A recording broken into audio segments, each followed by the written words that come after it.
Всех рады приветствовать, вы на канале Новостник. Новый премьер Украины Юлия Свириденко и ее связь с Ермаком. Президент Украины Владимир Зеленский предложил первому вице-премьеру Юлии Свириденко возглавить правительство страны после ухода Дениса Шмыгаля. Слухи о такой рокировке ходили уже несколько месяцев, и кандидатуру Свириденко активно продвигал глава офиса украинского лидера Андрей Ермак. Однако вице-премьер уже успела оказаться в центре нескольких скандалов, связанных с коррупцией. В материале news.ru разбираемся, что известно о Свириденко и почему именно она была выбрана на этот пост. Перестановки в правительстве Украины. Накануне Зеленский сообщил в своем телеграм-канале о планах трансформировать систему исполнительной власти на Украине. Одним из ключевых решений стала смена премьер-министра. Бывший глава Кабмина Денис Шмыгаль теперь возглавит Министерство обороны, сменив Рустема Умерова, который может стать послом США. Новым главой правительства предложено назначить Свириденко. В настоящее время она занимает пост первого вице-премьера и курирует экономические вопросы. Именно Свириденко весной 2025 года подписала от имени Украины ресурсную сделку с США. Глава государства ожидает, что новый премьер существенно обновит работу Кабмина. Экс-депутат Верховной Рады Олег Царев отметил, что политика Украины при новом премьере не изменится. До тех пор, пока во власти Зеленский и Ермак, никаких изменений не будет. Ермак давно планировал сделать Свириденко премьером. Именно для этого он возил ее в Штаты, где она подписывала сделку по ресурсам. После поездки в Вашингтон ни у кого не было сомнений, что она получит этот пост, подчеркнул собеседник. Путь Свириденко к посту премьера. Юлии Свириденко 39 лет. Она окончила Киевский национальный торгово-экономический университет, получив степень магистра по специальности «Менеджмент антимонопольной деятельности». Позже она училась в аспирантуре по направлению «Экономика и управление национальным хозяйством» и работала в коммерческих компаниях. Свириденко пришла в правительство в 2019 году, заняв пост заместителя министра развития экономики, торговли и сельского хозяйства. В 2020 и 2021 годах она представляла украинскую сторону в рабочей подгруппе по социально-экономическим вопросам контактной группы по урегулированию конфликта в Донбассе. В то же время она занимала пост заместителя главы Офиса президента. Первым вице-премьером Свириденко стала в ноябре 2021 года. Слухи о том, что заместитель главы правительства может пойти на повышение, появились еще год назад. По информации украинского издания «Страна», Ермак упорно добивался перестановок при помощи интриг, однако экс-премьеру Шмыгалю удавалось отбиваться.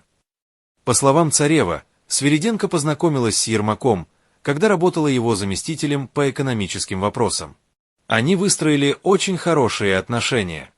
Каких-то личных любовных связей между ними нет, но они работали вместе, и она доказала свою лояльность, пояснил он. Сейчас Ермак меняет лояльных ему людей на еще более лояльных, заметил экс-депутат. Он выстраивает собственную систему власти, при которой Зеленский – просто ширма. Власть находится в руках у Ермака, а Зеленский правит через него. Но и Ермак ничего не может сделать с Зеленским, поскольку тот президент, просроченный, но признанный на Западе, пояснил он. Украинский политолог Владимир Скачков в беседе отметил, что назначение Свириденко свидетельствует об усилении позиции Ермака. Осталось только получить подтверждение того, что Зеленский пляшет под дудку Ермака, а не наоборот. Но самое важное – это усиление американского влияния на Украину. Ермак сделал новый кабинет, если смотреть по персоналиям, чисто проамериканским, подчеркнул эксперт. Репутация Юлии Свириденко. Несмотря на покровительство Ермака, Свириденко не удалось избежать скандалов. В апреле 2025 года депутат Верховной Рады Владимир Арьев намекнул на участие вице-премьера в коррупционных схемах. Параллельно с работой в Кабмине Свириденко преподавала в Киевской школе экономики, где получала зарплату в размере $6000. Структуры вуза участвовали в грантовых программах, бенефициаром которых было возглавляемое ею Минэкономразвития. Гонорары вице-премьера в КШЭ выглядят не только некрасиво и подозрительно, но и являются предметом для детального изучения ситуации Национальным агентством по предотвращению коррупции, подчеркнул депутат. Ректор КШЭ Тимофей Милованов отверг все обвинения в адрес вуза и Свириденко. СМИ также обращали внимание на доходы Свириденко.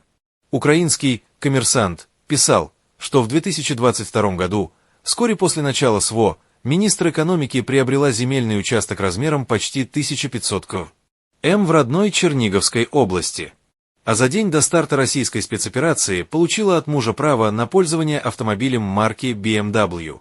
Однако информация о машине отсутствует в декларации чиновницы даже в пункте о членах семьи. Имя Свириденко фигурировало в скандале с махинациями при строительстве фортификационных сооружений в Черниговской области. Издание «Ненька-Инфо» со ссылкой на источники в Службе безопасности Украины писало, что на такие проекты выделялись существенно завышенные бюджеты с учетом откатов. При этом за выделение денег отвечала вице-премьер, а за выбор подрядчиков – ее брат Виталий. Нардеп Марьяна Безуглая утверждает, что сейчас Виталий Свириденко находится за пределами Украины. Он уехал в Лондон и не вернулся. При этом мужчина занимает пост главы Черниговской областной федерации стрельбы и по возрасту подпадает под мобилизацию. Все эти факты вряд ли на самом деле интересуют офис президента, полагает Царев. Ермака коррупционные скандалы не волнуют, потому что он лично занимается организацией коррупции. Воруют все, весь кабинет министров, все чиновники. Причем, по словам тех, кто находится на Украине, воруют так, будто сегодня последний день, когда они находятся у власти, а завтра их вообще не волнует. Они собираются украсть все возможные деньги и уехать за границу и больше не возвращаться. Чтобы, даже если потом будут какие-то расследования, это их не касалось, резюмировал Царев. Вы были на канале Новостник. Оставляйте ваши комментарии, также подписывайтесь, ставьте лайки и делитесь видео в соцсетях, потому что все ваши действия продвигают видео в топ.